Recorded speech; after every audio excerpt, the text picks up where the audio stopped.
Boa noite, caríssimo Pedro Valente, ex-presidente da União Espírita Mineira, em nome de quem eu cumprimento toda a mesa, uma mesa composta de amigos, pessoas muito queridas, pelas quais eu tenho um profundo respeito. Senhoras e senhores, boa noite para todos. Para mim é uma alegria, uma verdadeira emoção colocar os pés na federativa do Estado de Minas Gerais. Nós que sabemos da história, da tradição que cerca essa casa máter do Espiritismo nas Alterosas. E para todos nós que temos a dimensão do que representa o Pacto Áureo e do que representa a união dos espíritas e a unificação do movimento espírita, é sempre uma grande emoção estar na União Espírita Mineira. E essa emoção ainda se amplia muito mais, porque hoje nos coube a missão de comentar uma das obras que estão com preço promocional, que estão recebendo uma ação da União Espírita Mineira para sua divulgação, que é a obra Luz Imperecível, coordenada pelo saudoso ex-presidente da União Espírita Mineira, Honório Onofre de Abreu, que temos a certeza que se faz presente nessa festa. Mas nós resolvemos fazer uma propaganda, comentar sobre essa obra de uma maneira diferente, contando uma história que é muito mais longa. Porque, na verdade, essa obra é o resultado de uma longa história da construção do cristianismo no mundo. Sobretudo, da revivescência do cristianismo primitivo sob o comando da doutrina espírita. E essa história, que de forma rápida e ligeira, nós gostaríamos de compartilhar nessa noite com todos os encarnados e desencarnados que se fazem presente nesse ambiente. E começamos lembrando a obra Ave Cristo, psicografada por Francisco Cândido Xavier e ditada pelo benfeitor espiritual Emmanuel. Nessa obra, Emmanuel faz referência a uma igreja cristã muito especial, uma igreja cristã que foi fundada na cidade de Lyon, na França. Essa igreja tem um valor muito especial para nós, primeiro porque o seu fundador, Irineu de Lyon, foi discípulo de João Evangelista. É uma igreja que contou na época com o amparo espiritual, com a direção de João Evangelista. Esse é um dos primeiros motivos pelos quais essa igreja tem uma importância muito grande para nós espíritas. E o segundo motivo é que, segundo informações de vários companheiros, entre eles nosso querido Arnaldo Rocha, frequentou essa igreja um homem chamado Irmão Corvino. O Irmão Corvino, o primeiro, não é o Quinto Varro não, porque nessa obra há o Irmão Corvino, ele é assassinado, e o Quinto Varro, um das personagens do romance, assume o nome do Irmão Corvino e passa a se chamar também Irmão Corvino. Mas nós estamos falando do primeiro Irmão Corvino, aquele que tinha uma barba branca, longa, e que, segundo informações de Clóvis Tavares, Arnaldo Rocha e outros companheiros, é o nosso querido Bezerra de Menezes, um dos que ajudou no desenvolvimento dessa igreja. E uma das características dessa igreja que nos chama muito a atenção é que ela conseguia conciliar Essa igreja era capaz de conjugar o trabalho aos necessitados, crianças, viúvas, pobres, doentes, e o estudo sistematizado do Novo Testamento, em especial dos 4 evangelhos. Essa era uma característica forte dessa igreja de Lyon. Essa igreja teve a sua atuação por volta do ano 233 depois de Cristo. 233.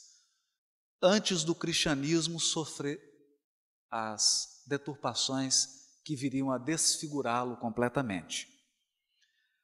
Mas, seguindo essa tradição da França, por volta do ano 1100 depois de Cristo,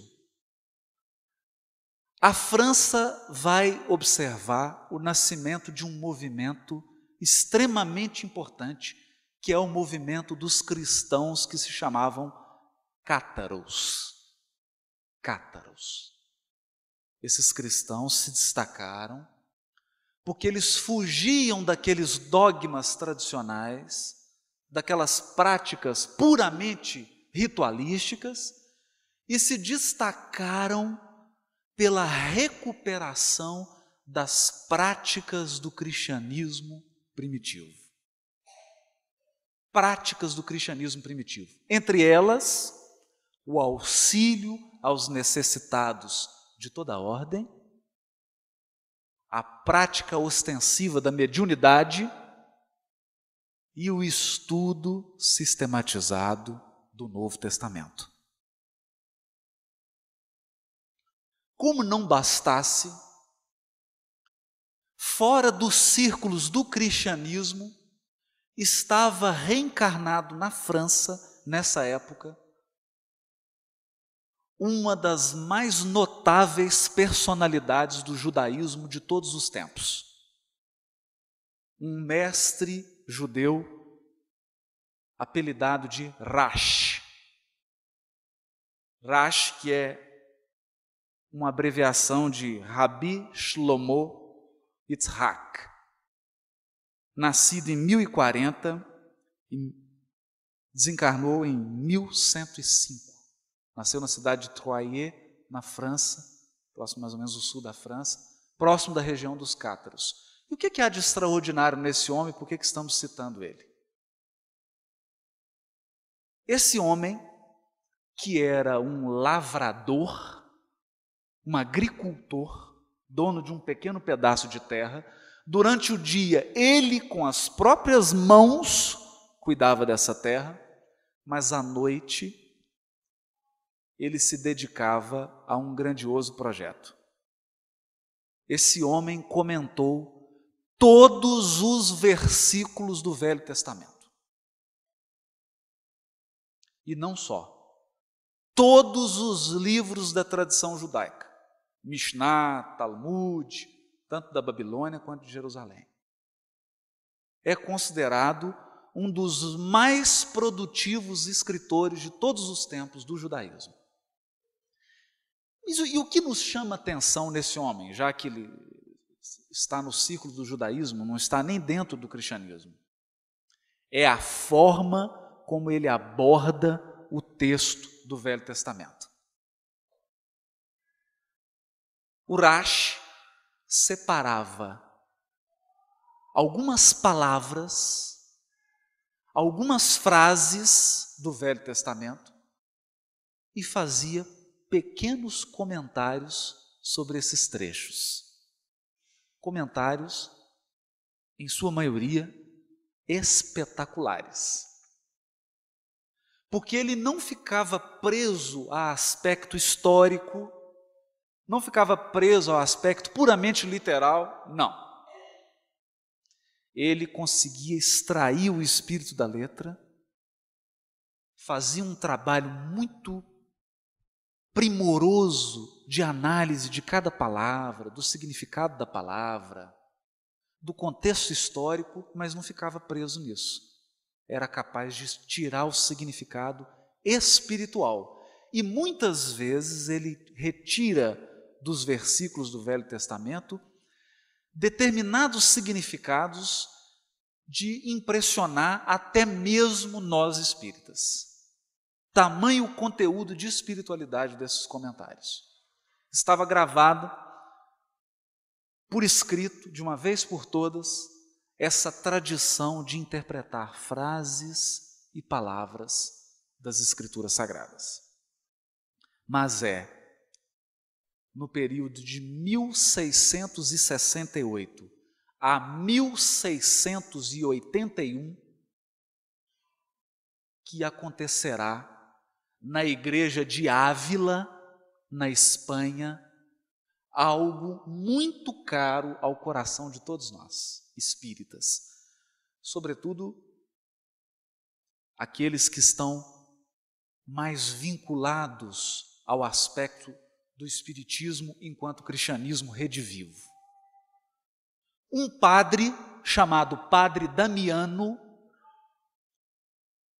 está descrito no livro Renúncia, psicografado por Chico Xavier, ditado pelo benfeitor espiritual Emmanuel. Esse padre é o Emmanuel, é uma das encarnações de Emmanuel, revelado por ele mesmo no livro.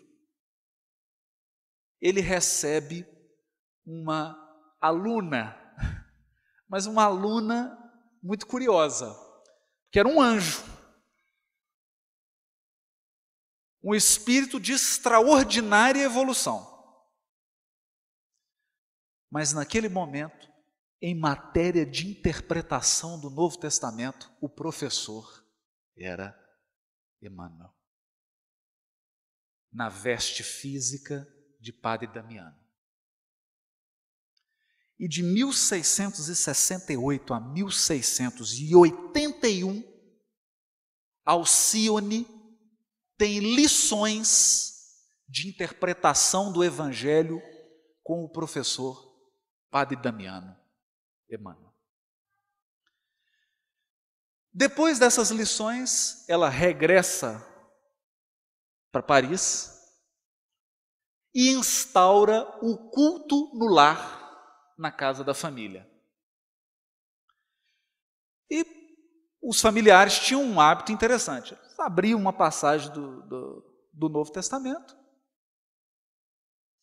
e em 5 minutos eles comentavam o capítulo inteiro. Quando não comentavam, mais de um capítulo. Quando Alcione percebeu essa forma que o culto no lar era conduzido, ela então resolveu ensinar as lições que havia aprendido do seu professor. E ela diz, não, eu aprendi com o Padre Damiano, em Ávila, que nós devemos separar um pouquinho mais. Vamos dedicar a cada noite no culto do lar, uma vez por semana, um versículo.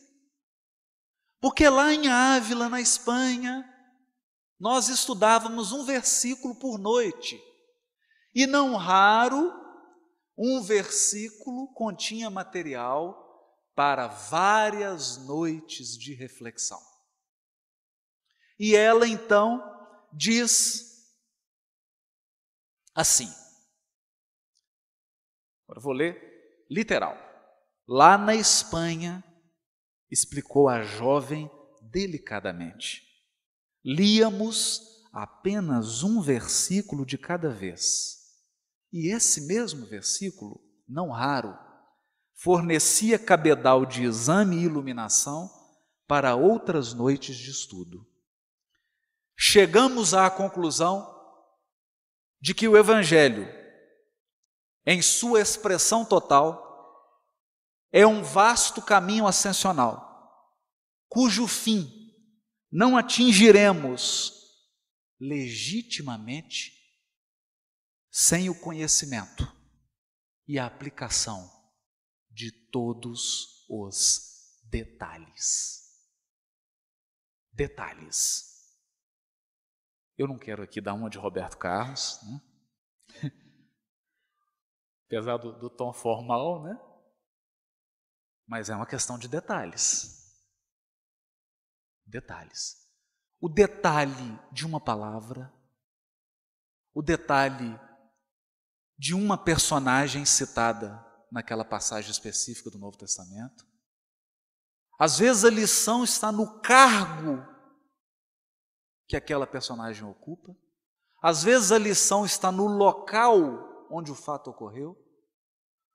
O certo é que o Evangelho é um celeiro de bênçãos espirituais, uma riqueza enorme de sabedoria, porque é a sabedoria do próprio Cristo, acrisolada, engaiolada em narrativas. E é preciso muita sensibilidade, muita atenção para conseguir extrair esse néctar, essa seiva daquele conteúdo enorme de narrativas. E não será numa leitura ingênua, levando em conta apenas os aspectos literais, que nós vamos conseguir extrair as lições do Evangelho. É isso que Alcione está dizendo. Mas ela está dizendo também que, quando se estuda o Evangelho, o propósito final é a sua exemplificação. Porque só compreende verdadeiramente o Novo Testamento aquele capaz de vivê-lo 24 horas na sua vida. Só quando o Evangelho é vivenciado é que a compreensão atinge o ápice. Por isso que ela diz que o Novo Testamento, o Evangelho, na sua expressão total, é um vasto caminho ascensional. Eu vou traduzir isso para a língua mineira. O Evangelho é uma ladeira. É uma ladeira. Daquelas ali da Serra, do Santo Antônio, aquelas ladeiras bem inclinadas. Bem inclinada. É uma subida íngreme, que é feita num processo simultâneo de reflexão, estudo e prática. Reflexão, estudo e prática. Pois bem, em Ávila, Emmanuel começou esse grande trabalho de despertar as consciências para a necessidade do estudo sistematizado do Evangelho. Mas o trabalho prosseguia. No livro Brasil, Coração do Mundo, Pátria do Evangelho, capítulo 22, nós temos uma descrição extraordinária. Extraordinária. Todos sabemos que a América, e em especial o Brasil, foi escolhido por Jesus para ser a terra em que o seu Evangelho seria novamente plantado. Razão pela qual, no mundo espiritual, o Brasil é conhecido como a pátria do Evangelho. A pátria do Evangelho. No seu sentido mais autêntico, no seu sentido mais espiritual, mais genuíno possível. E por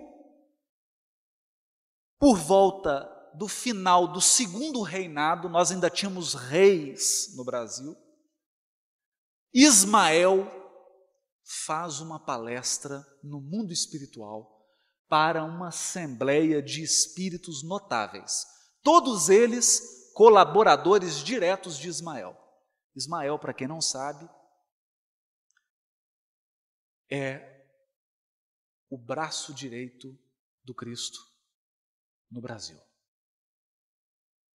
Ele é o coordenador de todas as atividades que se desenvolvem no Brasil, na pátria do Cruzeiro. Conhecido também no mundo espiritual, segundo Humberto de Campos, pelo pseudônimo de o Anjo do Senhor. Pois bem, diz Humberto de Campos assim: antes dessa época, quando prestes a findar o primeiro reinado, 1822 a 1831, Ismael reúne no espaço os seus dedicados companheiros de luta. Os seus dedicados companheiros de luta. E organizando a venerável assembleia, o grande mensageiro do Senhor esclarece a todos sobre os seus elevados objetivos. Irmãos, expôs ele, o século atual, como sabeis, vai ser assinalado pelo advento do Consolador à face da terra. Pelo advento do Consolador à face da terra. Nós estamos em 1822, é onde, mais ou menos, é 1822 que ele está fazendo essa palestra. Kardec codificaria, editaria o primeiro livro da codificação em abril de 1857.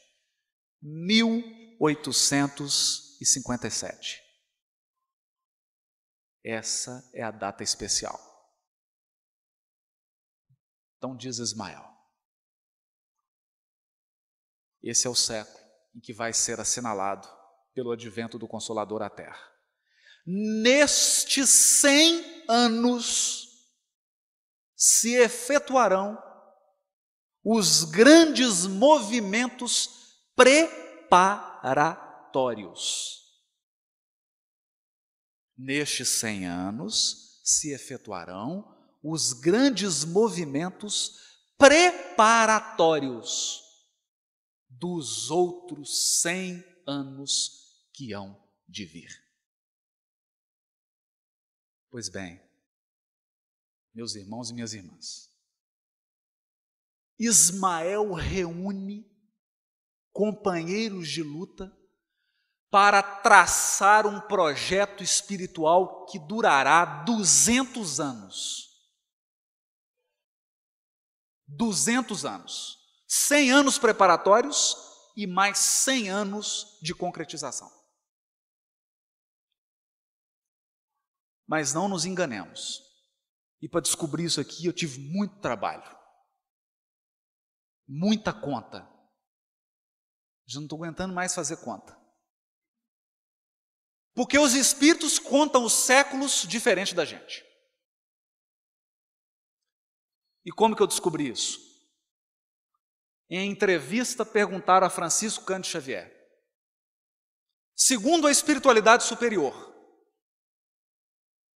quando se iniciará o mundo de regeneração? E Emmanuel responde assim, firme, 2057. E essa data tem atormentado os espíritas há décadas. Mas 2057? Não. 2057. Por que 2057? Por que 2057? Por que 2057? Pois bem, está aqui esclarecido no capítulo 22 do livro Brasil, Coração do Mundo, Pátria do Evangelho. 1857 iniciou-se os 100 anos preparatórios. 100 anos preparatórios. Preparatório do quê? Da revivescência do cristianismo. Preparatórios da recuperação do mais puro cristianismo. 1857. Allan Kardec, na França. Na França. De novo na França. Codifica a doutrina espírita, nos dando elementos necessários para um novo mergulho no Evangelho. Mas agora, sem os dogmas, sem as prisões da teologia tradicional, sem as amarras e sem os enganos que foram misturados à fonte pura do cristianismo. 100 anos. Os 100 anos preparatórios se encerraram em 1957. E nós estamos vivendo os últimos 100 anos do plano de Ismael, por favor. Tem muito tempo ainda, mas desse projeto que ele fez. Estamos na segunda etapa. Aliás, na metade da segunda etapa. Pois bem,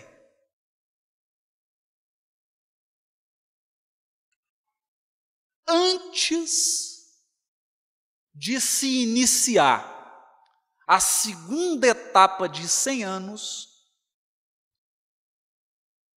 nós tivemos uma mudança extraordinária no foco da psicografia de Francisco Cândido Xavier.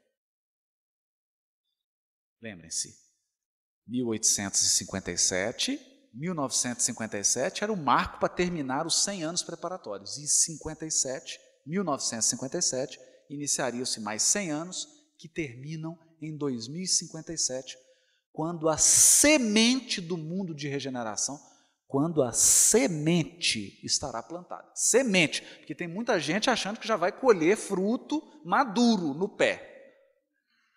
Não é bem assim. 2057 é a data em que a semente foi plantada. E, evidentemente, isso demandará um tempo até que nós possamos saborear os frutos. Pois antes de se completar os 100 anos preparatórios, há uma mudança extraordinária na psicografia de Francisco Cândido Xavier. De forma imperceptível. Ele já havia psicografado todos os romances históricos. Há 2000 anos, 50 anos depois, Paulo e Estevão, Ave Cristo, renúncia. Emmanuel simplesmente recuperou toda a história do cristianismo primitivo como nenhum historiador do planeta Terra jamais o fez. E isso eu falo assim, com convicção, porque devo ter uns 400 lá em casa. E se reunir os 400, eles não dão 5% do Emmanuel. Emmanuel recuperou toda a história do cristianismo. Toda, em todos os seus detalhes. E esses romances têm oferecido para todos nós, que temos nos debruçado na sua pesquisa, temos aqui um grande companheiro que é o Gilmar, que integra conosco uma equipe de pesquisa desses romances, tem nos desafiado, tamanha a quantidade de informação espiritual, histórica, arqueológica que está contida nesses romances. Mas os romances já tinham sido psicografados. E é em 1948 que Emmanuel dá de presente para os espíritas uma obra interessantíssima. Caminho, Verdade e Vida.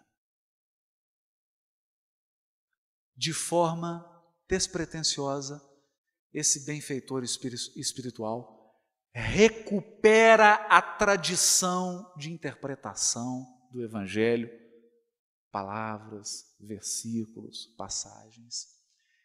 E ele começa agora, novamente, a assumir a sua posição de professor de Evangelho. Mas agora os alunos, graças a Deus, não seriam apenas Alcione. Seríamos todos nós espíritas. Porque depois do Caminho, Verdade e Vida veio Pão Nosso, Vinha de Luz, Fonte Viva, Segue-me, Livro da Esperança, Palavras de Vida Eterna e tantos outros. Ceifa de Luz. Todas aquelas lições são grafadas, são imortalizadas em pequenas páginas. Porque se tem uma coisa desconcertante em Emmanuel, é o seu poder de síntese. Ele é capaz de dizer num parágrafo o que às vezes a gente não consegue dizer em dias falando.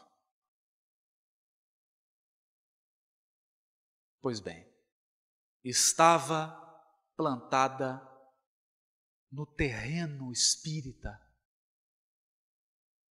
a árvore do Evangelho, as sementes, porque o codificador já tinha feito seu trabalho, a história do cristianismo já tinha sido resgatada, e agora ele nos ensinava a interpretar o Novo Testamento. Um ano depois, 1949, é assinado o Pacto Áureo, como citado pelo nosso companheiro, presidente do Hospital Espírita André Luiz, né? Uma excelente lembrança. 1949, Pacto Áureo. Coordenado por quem? Bezerra de Menezes, cujo lema é união dos espíritas e unificação do movimento espírita, porque não é possível unificar o movimento espírita sem que os espíritas estejam unidos. Sem união entre os próprios espíritas, a unificação é um sonho. União dos espíritas e unificação do movimento. Pois bem, 1957, encerra-se os 100 anos preparatórios de Ismael. E em 1957, em Belo Horizonte, é fundado um grupo que funda o coração da gente. Grupo Espírita Emmanuel. E a bondade da espiritualidade superior, de Ismael, e sobretudo de Jesus, consegue reunir num pequeno lugar tantas figuras extraordinárias para a história do movimento espírita de Belo Horizonte, de Minas Gerais e, com certeza, de todo o Brasil. Honório Onofre de Abreu, José Damasceno Sobral, Leão Zálio, Manuel Alves, Mário Sampaio, Oswaldo Abreu e tantos outros que, me desculpem, são tantos que a gente até esquece o nome. E no Grupo Espírita Emmanuel, 1957, resgata-se no movimento espírita a tradição de estudo sistematizado do Evangelho, do Novo Testamento como um todo e do próprio Velho Testamento. É como se nós voltássemos novamente para a igreja de Lyon, na França.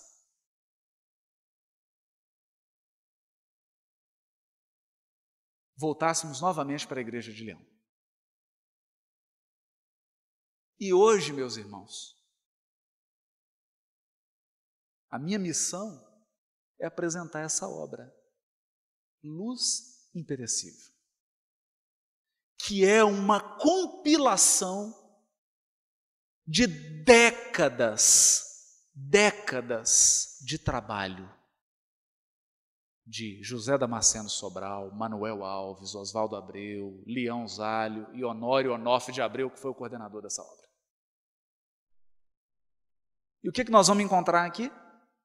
Você abre o livro, tem um versículo do Evangelho e ele comenta uma palavra. Eles, né? Que era um trabalho de grupo.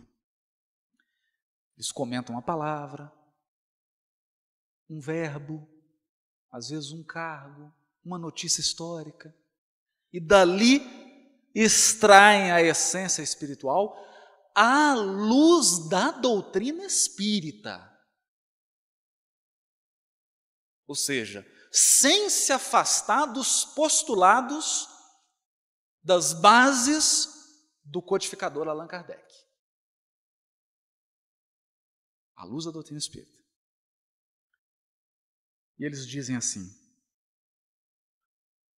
A implantação das reuniões de estudo da Boa Nova foi adotada como medida capaz de favorecer, pela troca de ideias, a identificação mais lúcida da essência dos ensinos canalizados por Jesus.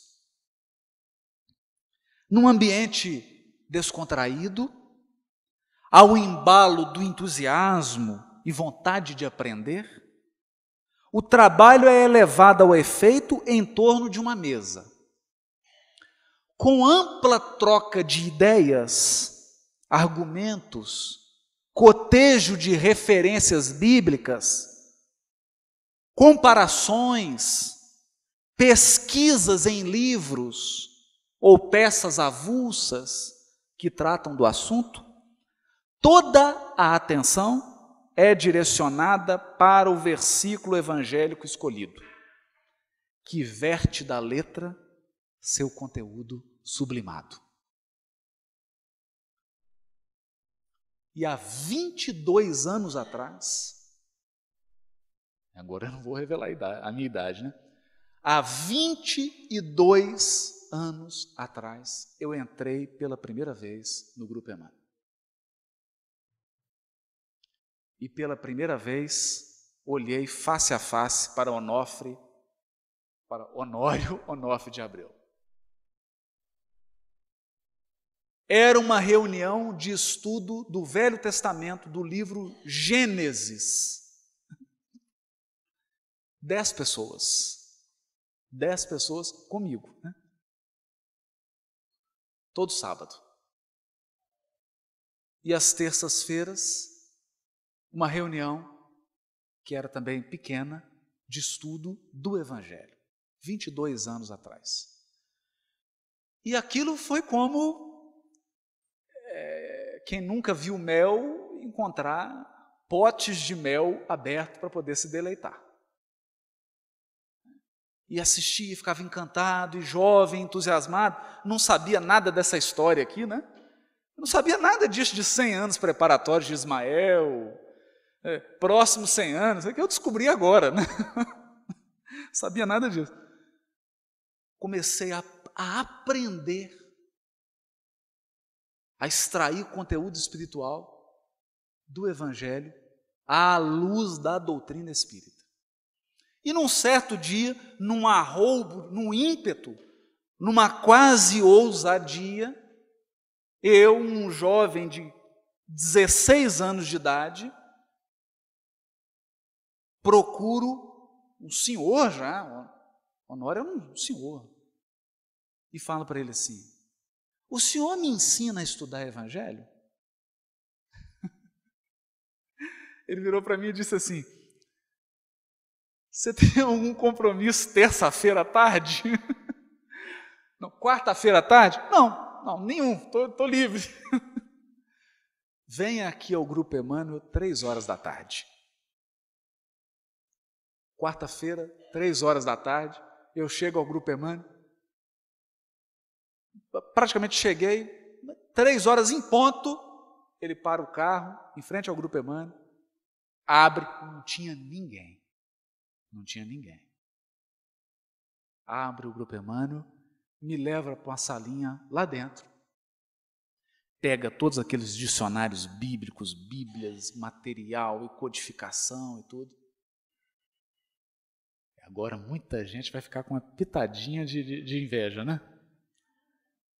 Durante 3 horas, eu quase que tive o prazer que Alcione teve com Emmanuel, né? De ter uma aula particular de como se estuda Bíblia. Porque ele passou por Velho Testamento, Novo, né? E eu anotando e gravando. 3 horas.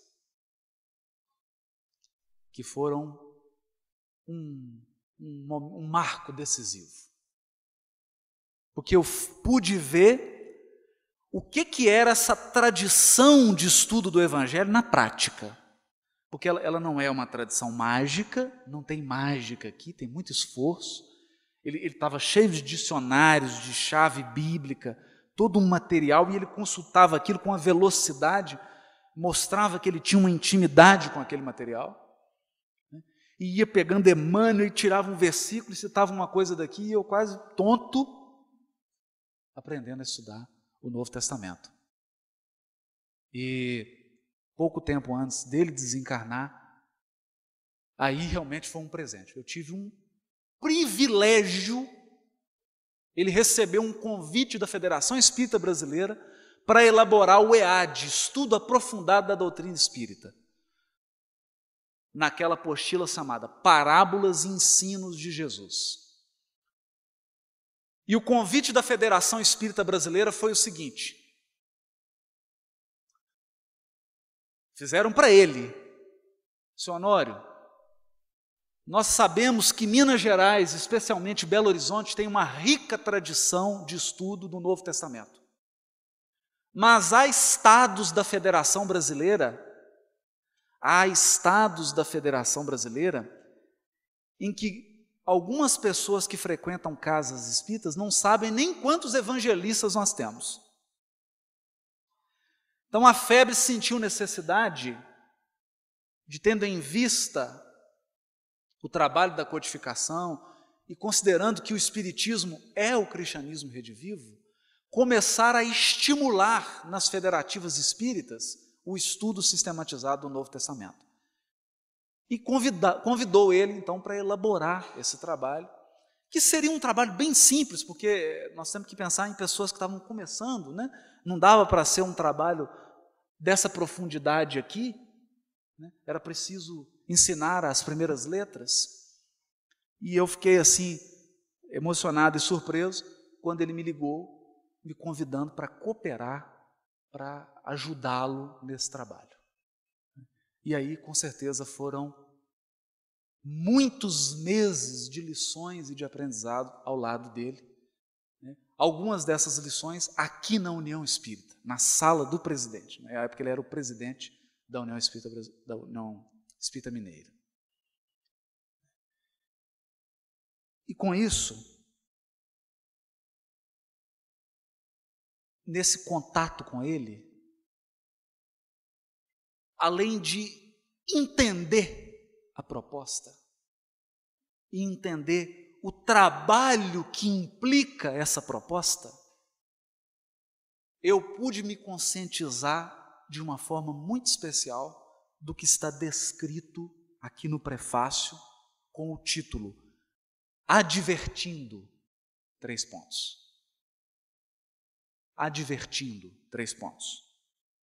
Eis aqui o nosso trabalho.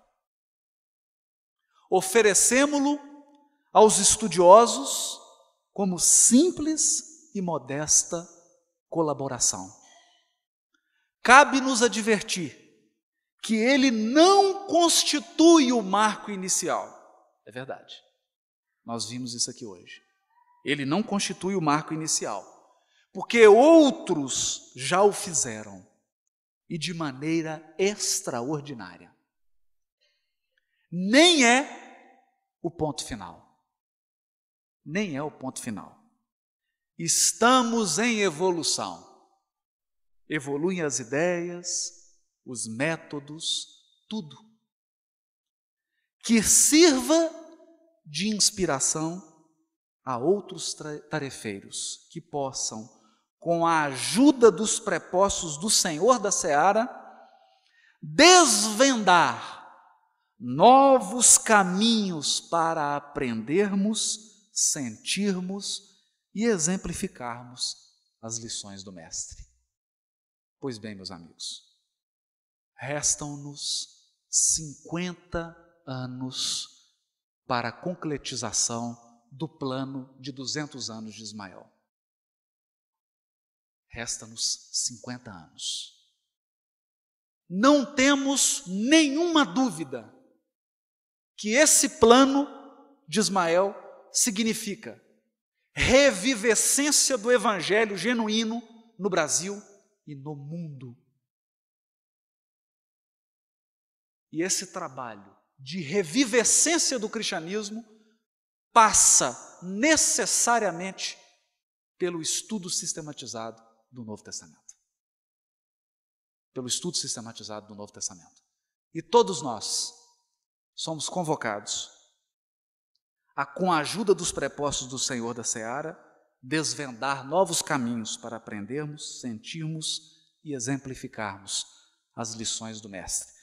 Que Jesus e Ismael possa abençoar a todos nós nessa noite e nos dar força, que nós possamos ter a honra de ser um tarefeiro, ainda que minúsculo, dessa seara de Ismael. Esse é o meu desejo para todos nós. Boa noite, muito obrigado.